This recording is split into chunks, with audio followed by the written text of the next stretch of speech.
नमस्कार दोस्तों, LDC cracker में आपका बहुत बहुत स्वागत है। आज हम लोग देखेंगे पार्ट 15 ब्रिज का मल्टीपल चॉइस क्वेश्चन, वो भी रेफरेंस के साथ। रेफरेंस का मतलब हुआ कि वो सारे प्रश्न हम लोग चेक करेंगे कि प्रश्न कहाँ से लिया गया है, किस पारा से लिया गया है, इसका सही उत्तर क्या होना चाहिए। दोस्तों, यदि आप ANA-JEE की तैयारी करते हैं तो हमारा एक एप्लीकेशन है जिसका नाम है LDCE cracker. Google play store पर अवेलेबल है। यहाँ से आप जा करके टेस्ट सीरीज दे सकते हैं, प्रैक्टिस सेट दे सकते हैं, सारे PDF यहाँ अवेलेबल है, सारे नोट्स अवेलेबल है और प्रीवियस ईयर्स का सारे क्वेश्चन बैंक अवेलेबल है। और मैं आपको बता दूं कि AN का अभी वीकली टेस्ट सीरीज चल रहा है, तो आप इसमें ज्वाइन हो जाइए। हर एक शनिवार के शनिवार टेस्ट होता है, शाम के 5 बजे से स्टार्ट होता है। आप जब चाहें ज्वाइन हो सकते हैं। नेक्स्ट डे 12 बजे तक, 12 बजे के बाद रिजल्ट पब्लिश हो जाते हैं। और जो टॉपिक है इस बार वो है ब्रिज का टॉपिक, और चैप्टर होगा 4, 5, 6, 7। ये चैप्टर है दोस्तों 4, और सारे इंपॉर्टेंट प्रश्न रहेंगे जो लगभग मैक्सिमम एग्जाम में पूछे हुए प्रश्न आपको मिलेंगे इसमें। तो चलिए, ज़्यादा समय नहीं लूँगा, आज के पहले प्रश्न पे आते हैं।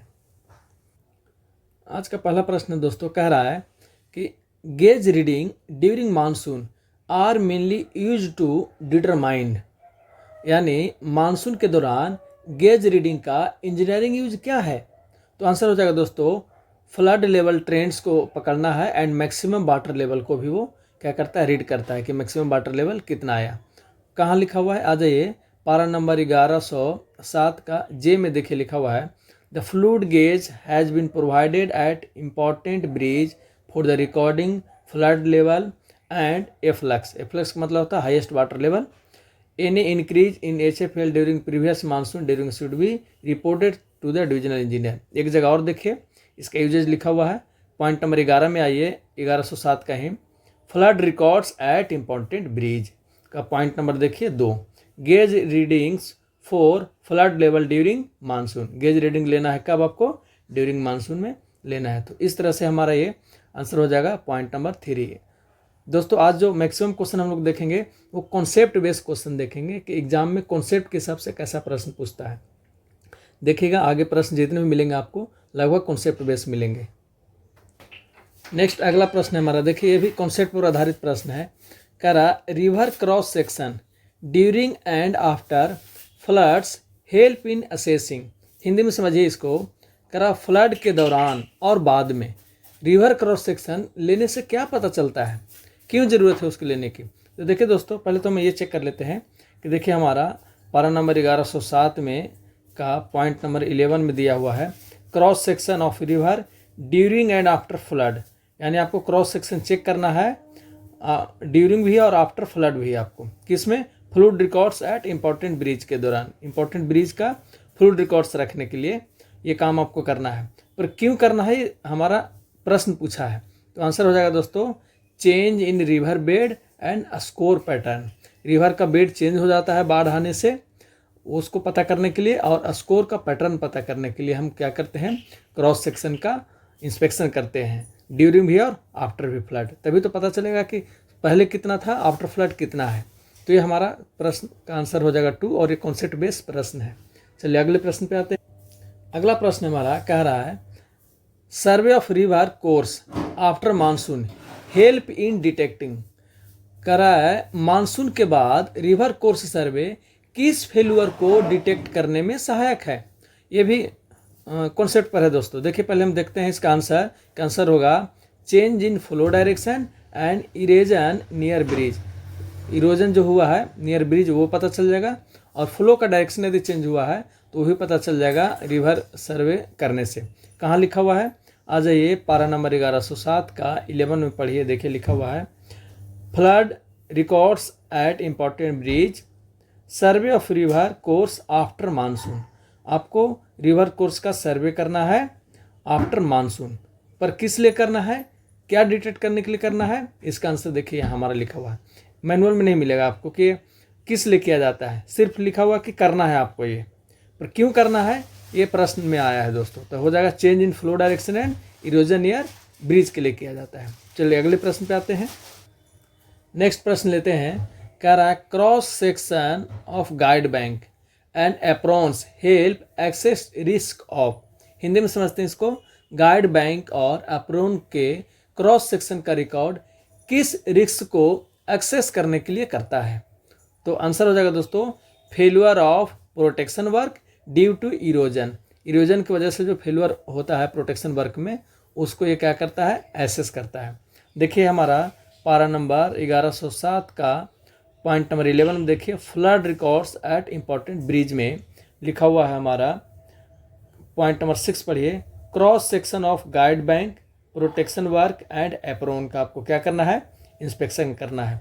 किस लिए करना है? यही प्रश्न पूछा है, तो आंसर हो जाएगा हमारा 3 नंबर। इस पर्पस से हम लोग इसको करते हैं। चलिए अगले प्रश्न पे आते हैं। नेक्स्ट प्रश्न हमारा कह रहा है fire protection measures on the bridge are related to structural safety because, यानी फायर प्रोटेक्शन मेजर ब्रिज पर स्ट्रक्चरल सेफ्टी से कैसे रिलेटेड है? तो आंसर हो जाएगा दोस्तों, क्योंकि जो फायर है वो क्या करता है? Fire can reduce strength of steel members. Fire क्या करता है? स्ट्रेंथ को कम करता है, स्टील के स्ट्रेंथ को। तो हमारा आंसर हो जाएगा 2 नंबर। पर हमारे मैनुअल में कहाँ लिखा हुआ है कि फायर से आपको सेफ्टी रखना है? तो देखिए आइए पारा नंबर 1107 का पॉइंट नंबर 12 पढ़ते हैं, precaution against damage by fires. Fire से आपको बचाव करना है। It should be ensure, point number 1 पढ़िए, that the precaution against damage by the fire are adequate. Fire से हमको क्या करना है? बचाव करना है स्टील पे। पर क्यों करना है, क्या इससे होती है, ये प्रश्न मैनुअल में नहीं लिखा हुआ है। उसका रीज़न है ये दोस्तों, क्योंकि फायर जो है वो क्या करता है? स्ट्रेंथ को, स्टील के स्ट्रेंथ को कम करता है। तो एक कॉन्सेप्ट बेस्ड क्वेश्चन था जो एग्जाम में पूछता है अक्सर। देखिए नेक्स्ट प्रश्न देखते हैं क्या कह रहा है। कह रहा है primary function of the sand bins on long girder bridges is to, यानी लॉन्ग गडर ब्रिज पर सैंड बीन्स का प्राइमरी फंक्शन क्या है? क्यों उपयोग करते हैं हम लोग लॉन्ग गडर ब्रिज पे सैंड बीन्स का प्रयोग क्यों करते हैं? दोस्तों सिर्फ मैनुअल में प्रयोग तो दिया है हुआ है, पर क्यों करते हैं इसका रीज़न नहीं मिलेगा आपको। देखिए आप आ जाइए पारा नंबर 1107 का 12 नंबर में देखिए दिया हुआ है, precaution against damage by fires का point number B, that be sand bins on long girders are kept filled. आपको क्या करना है? सैंड बीन्स रखना है लॉन्ग गडर पर भर करके उसको। पर हमारा प्रश्न पूछता है लॉन्ग गडर ब्रिज पर सैंड बीन्स का प्राइमरी फंक्शन क्या है? तो आंसर हो जाएगा provide immediate fire fighting measures, है ना। क्या करता है? इमीडिएट फायर को क्या करता है? ये रोकता है, वो फाइटिंग करने के लिए इसका उपयोग किया जाता है। चलिए अगले प्रश्न पे आते हैं। नेक्स्ट प्रश्न हमारा कह रहा है वॉचमैन इक्विपमेंट की एडुकेंसी ब्रिज सेफ्टी में कैसे योगदान देती है? यानी adequate watchman equipment contributes to bridge safety by, answer हो जाएगा दोस्तों ensuring prompt action during abnormal condition. उसका इक्विपमेंट हमारा किस लिए काम देता है? क्योंकि ड्यूरिंग एबनॉर्मल कंडीशन क्या कर रहे हो? प्रॉम्प्ट एक्शन ले, इसलिए तो उसके पास इक्विपमेंट होती है। पर हमारे मैनुअल में क्या लिखा हुआ है ये देखते हैं। मैनुअल कहता है पारा नंबर 1107 का 13 number, equipment of watchman to check up, point number A, whether the watchman posted at a bridge side is having the necessary equipment as envisaged in para number 707 and whether they are the satisfactory condition। किस condition में होना चाहिए? Satisfactory condition में होना चाहिए। तो ये use किस लिए करते हैं? अब नॉर्मल कंडीशन में हम लोग उसका प्रयोग करते हैं प्रॉम्प्ट एक्शन के लिए। चलिए अगले प्रश्न पे आते हैं। नेक्स्ट प्रश्न दोस्तों हमारा ये पूछा हुआ एग्जाम में प्रश्न है, और देखिए इसका आंसर क्या होगा। कितना इंपॉर्टेंट प्रश्न है। कह रहा है checking watchman knowledge of rules is mainly to ensure, watchman के रूल नॉलेज की चेकिंग का मुख्य कारण क्या है? उनके नॉलेज होना क्यों जरूरी है? तो कहीं ऐसा आपको मैनुअल में लिखा हुआ नहीं मिलेगा। मैनुअल में सिर्फ लिखा हुआ मिलेगा। देखिए क्या लिखा हुआ है मैनुअल में। कह रहा मैनुअल में पारा नंबर 1107 का 13 का पॉइंट नंबर बी पढ़िए, weather the watchman knowledge of rule is satisfactory. Watchman का नॉलेज सेटिस्फैक्ट्री होना चाहिए, जानकारी होना चाहिए। पर क्यों होना चाहिए? तो हमारा यही प्रश्न है। देखिए आंसर नंबर 3 करेक्ट आंसर है। कह रहा correct response during emergency, emergency के दौरान वो करेक्ट रिस्पॉन्स कर सके, इसके लिए उनको जानकारी देना जरूरी है। जानकारी नहीं रहेगा तो कैसे रिस्पॉन्स करेगा? तो आंसर हो जाएगा हमारा करेक्ट रिस्पॉन्स ड्यूरिंग इमरजेंसी। ये भी कॉन्सेप्ट बेस्ड क्वेश्चन था दोस्तों। चलिए अगले प्रश्न पे आते हैं। नेक्स्ट प्रश्न है हमारा, प्रश्न है the greatest risk of inadequate vertical clearance in ROB inspection is, कह रहा है ROB इंस्पेक्शन में वर्टिकल क्लियरेंस कम होने का सबसे बड़ा रिस्क क्या है। यदि ROB इंस्पेक्शन में वर्टिकल क्लियरेंस कम है तो उसका रिस्क क्या होगा। पहले देखते हैं मैनुअल में हमारा कहाँ लिखा हुआ कि वर्टिकल क्लियरेंस का इंस्पेक्शन करना है। देखिए पारा नंबर 1107 का पॉइंट नंबर 14 पढ़िए, रोड ओवर ब्रिज और road under bridge, details of bridge inspection का पॉइंट नंबर 2 पढ़ते हैं। Correct, to check the vertical clearance available is as per schedule of dimension. आपको चेक करना है कि ROB का vertical clearance as per dimension है, पर क्यों करना है, यही हमारा प्रश्न है। तो आंसर हो जाएगा हमारा collision of vehicle with bridge structure. Bridge structure के साथ कोई व्हीकल हमारा कोलिजन ना कर जाए, इसलिए हम लोग वर्टिकल क्लियरेंस चेक करते हैं। तो आंसर हो जाएगा हमारा 2 नंबर। चलिए अगले प्रश्न पे आते हैं। नेक्स्ट प्रश्न है, कर inspection of roadway thickness directly impacts. Roadway thickness inspection का डायरेक्ट इम्पैक्ट किस पर पड़ता है। तो आंसर हो जाएगा दोस्तों हमारा डेड लोड ऑन ब्रिज सब स्ट्रक्चर पे पड़ता है। कहाँ लिखा हुआ है हमारा मैनुअल में, पारा नंबर 1107 का point number 14 ROB under bridge पढ़िए, ROB और REB के अंदर पॉइंट नंबर आ जाइए 3 नंबर। कह रहा है to check the maximum to check the thickness of roadway to ensure that dead load on the bridge does not exceed the maximum permissible. यानी dead load क्या होना चाहिए, मैक्सिमम परमिसेबल से ज़्यादा नहीं होना चाहिए। तो ये हमारा आंसर हो जाएगा dead load on bridge structure को डायरेक्ट इम्पैक्ट पड़ता है। नेक्स्ट प्रश्न है हमारा, कह रहा absence of protective screen on ROB और FOB इन इलेक्ट्रीफाइड सेक्शंस में बी लीड टू। हिंदी में समझते हैं इसको। कह रहा है इलेक्ट्रीफाइड सेक्शन में ROB या FOB पर प्रोटेक्टिव स्क्रीन ना होने से कौन सा खतरा बना रहता है, क्या नुकसान होगा इससे। तो पहले हम देखते हैं हमारे मैनुअल में कहाँ लिखा हुआ है कि प्रोटेक्टिव स्क्रीन देना है। तो आज ये पारा नंबर 1107 का 14 का पॉइंट नंबर 4 पढ़िए। ये कह रहा है to ascertain as to whether in electrified area safety और protective screen of approved design side cladding are provided for ROB और FOB में या ROB में आपको प्रोटेक्टिव स्क्रीन प्रोवाइड करना है। कहाँ, इलेक्ट्रीफाइड एरिया में। क्यों करना है ये प्रश्न है दोस्तों। क्यों करना है कि इसमें आंसर नहीं दिया है, सिर्फ मैनुअल में लिखा हुआ करना है। तो इसका आंसर हो जाएगा इलेक्ट्रिकल हजार्ड एंड एक्सीडेंट से बचने के लिए इसका प्रयोग किया जाता है। कोई भी इलेक्ट्रिकल यानी विद्युतीय घटना न हो जाए, दुर्घटना न हो जाए, इससे बचने के लिए हम लोग क्या करते हैं, प्रोटेक्टिव स्क्रीन का यूज करते हैं। तो ये भी कॉन्सेप्ट बेस्ड प्रश्न था। चलिए अगले प्रश्न पे आते हैं। अगला प्रश्न दोस्तों हमारा कह रहा है an adequate gap in expansion joint may be result in. इसके हिंदी समझते हैं। हिंदी क्या कह रहा है, कह रहा है एक्सपेंशन ज्वाइंट में एन एडुकेट गैप का इफेक्ट क्या होगा। यदि हम गैप प्रॉपर ना दें एक्सपेंशन ज्वाइंट में तो हमारा इफेक्ट क्या होगा, उससे क्या नुकसान होगा। तो देखिए दोस्तों मैनुअल में पहले क्या कहता है वो चेक कर लेते हैं। मैनुअल क्या कह रहा है, पारा नंबर 1107 का 14 का देखिए पॉइंट नंबर ये 8 नंबर क्या कह रहा है, to check whether at the expansion joint provided. जहाँ एक्सपेंशन ज्वाइंट प्रोवाइड किया जाता है वहाँ चेक कीजिए adequate gap is available. Adequate gap होना चाहिए यानी प्रॉपर गैप होना चाहिए for the joint to the function and for the longitudinal and vertical displacement on one part of the deck relative to the adjoining part. यानी expansion gap का joint adequate होने के लिए बात करता है ताकि उनका मोमेंट बराबर हो, वर्टिकल डिस्प्लेसमेंट में उसमें हो।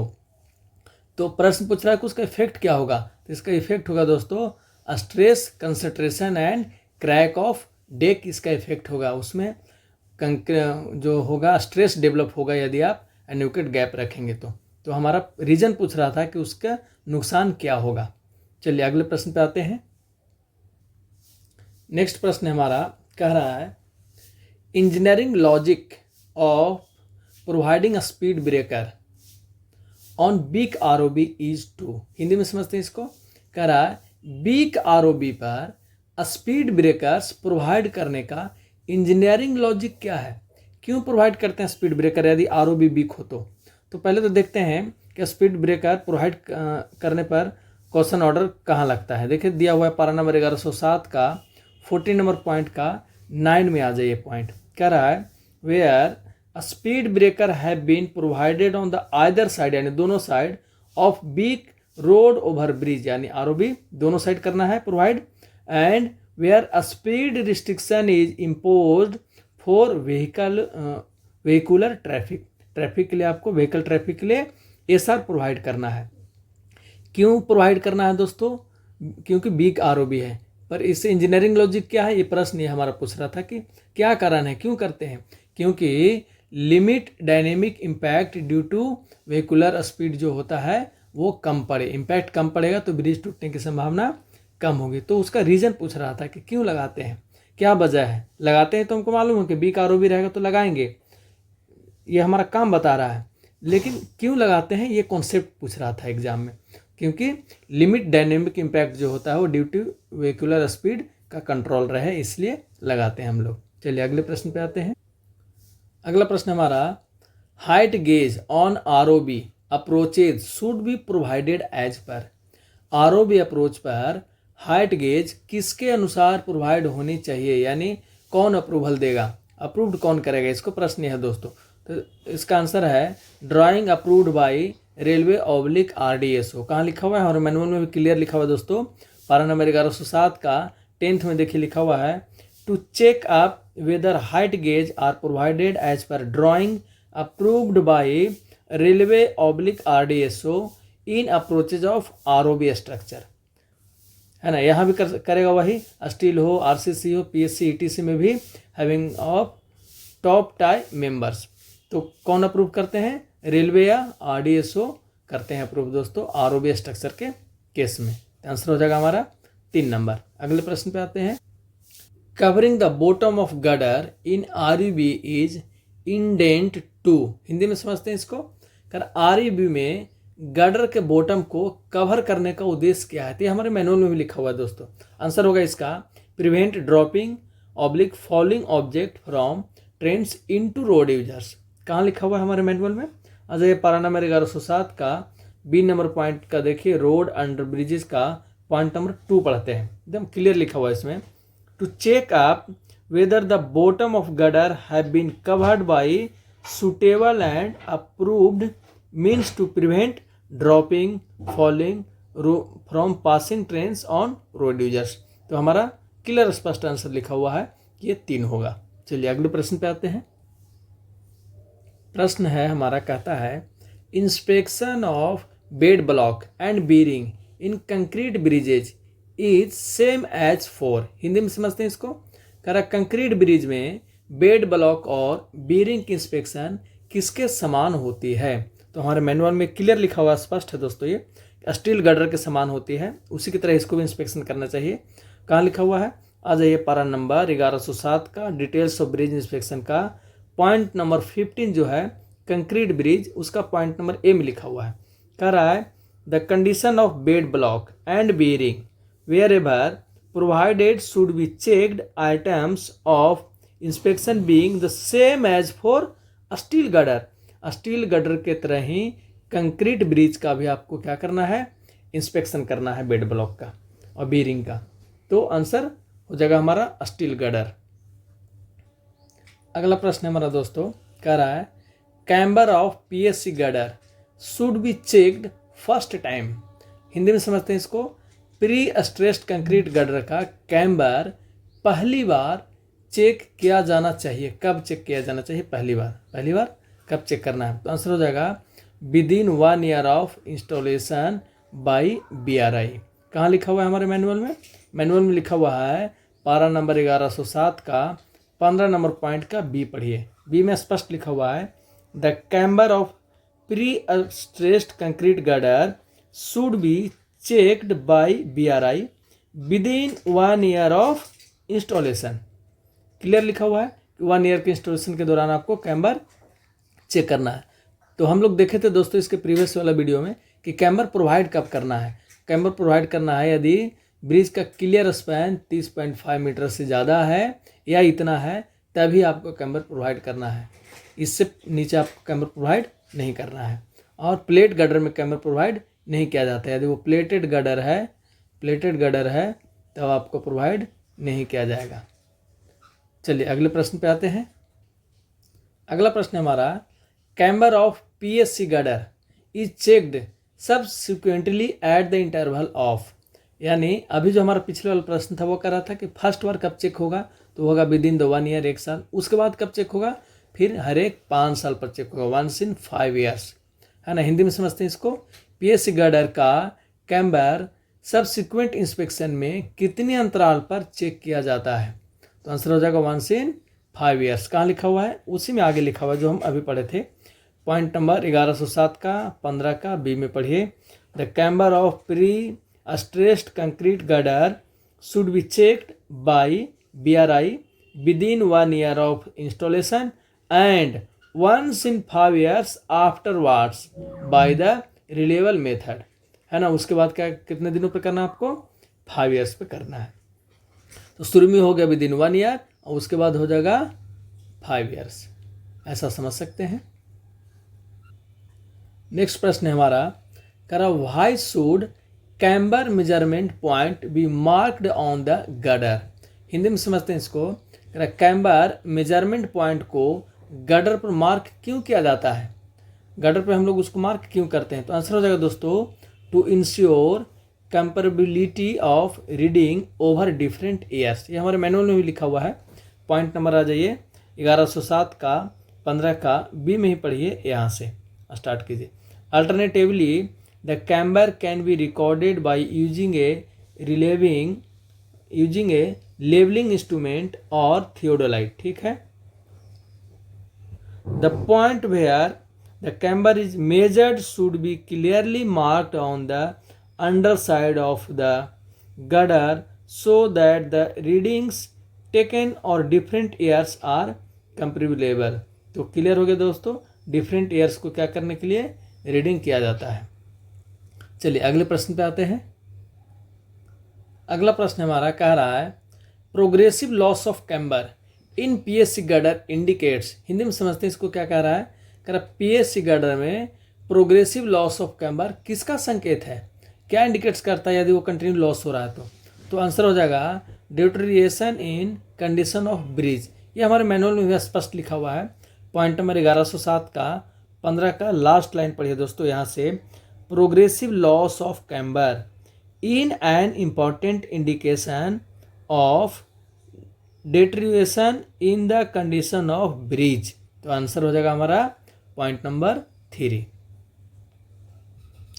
नेक्स्ट प्रश्न है हमारा, करो what is used to examine crack on concrete surface. Hindi में समझते हैं क्या कह रहा है, कंक्रीट सरफेस पर क्रैक की जांच के लिए क्या उपयोग किया जाता है। तो बहुत सिंपल प्रश्न है दोस्तों।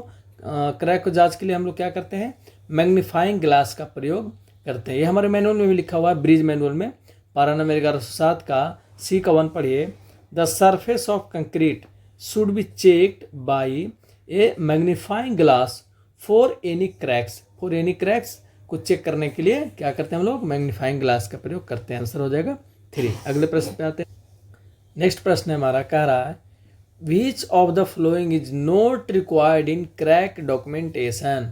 हिंदी में समझते हैं इसको, क्रैक डॉक्यूमेंटेशन में कौन सी डिटेल्स आवश्यक नहीं है।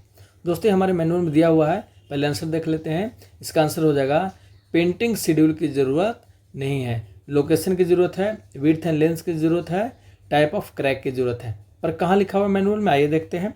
पारा नंबर 1107 का C का पॉइंट नंबर 2 पढ़िए। कह रहा है द लोकेशन, पहला ऑप्शन मिल गया द लोकेशन, दूसरा विड्थ एंड लेंथ, ये दूसरा option, width and length of crack, और टाइप ऑफ क्रैक, ये है हमारा तीसरा option. Type of crack longitudinal, transverse, horizontal, vertical, diagonal, whether it is active or dormant and it is behavior under live load should be carefully noted and documented। क्या किया जाता है, उसको note किया जाता है और डॉक्यूमेंटेड किया जाता है। तो डॉक्यूमेंटेशन में क्या जरूरत नहीं पड़ती, पेंटिंग शेड्यूल ऑप्शन में नहीं है दोस्तों, कहीं पे इतना दूर आप देखे होंगे उसमें एक भी नहीं मिला, तो ये हमारा ऑप्शन से बाहर है, यानी इसकी ज़रूरत नहीं पड़ती। डॉक्यूमेंटेशन में पेंटिंग शेड्यूल की ज़रूरत नहीं पड़ती। अगला प्रश्न हमारा कह रहा है why is important to know whether a crack is active और डोरमेंट्स। हिंदी में समझते हैं, इसको कह रहा है क्रैक एक्टिव है या डोरमेंट है, यह जानना क्यों जरूरी है। तो दोस्तों ये जानना इसलिए ज़रूरी है to access propagation and structural risk को पता करने के लिए हम इसका जो डोरमेंट है कि नहीं है या एक्टिव है वो जानना जरूरी है। कहाँ लिखा हुआ है, तो मैनुअल जो अभी हम लोग पढ़े थे पारा, उसमें थोड़ा सा ऊपर आ जाइए, उसमें लिखा हुआ है कि एक्टिव है या डोरमेंट है, ये हम उसको चेक करते हैं। देखिए यहाँ अभी जो पढ़ रहे थे पारा उसमें आ जाइए। कह रहा है the location width and length of crack, type of crack, longitudinal, transverse, horizontal, vertical, diagonal, whether it is active or dormant, मतलब ये भी पता करते हैं कि एक्टिव और डोरमेंट है कि नहीं।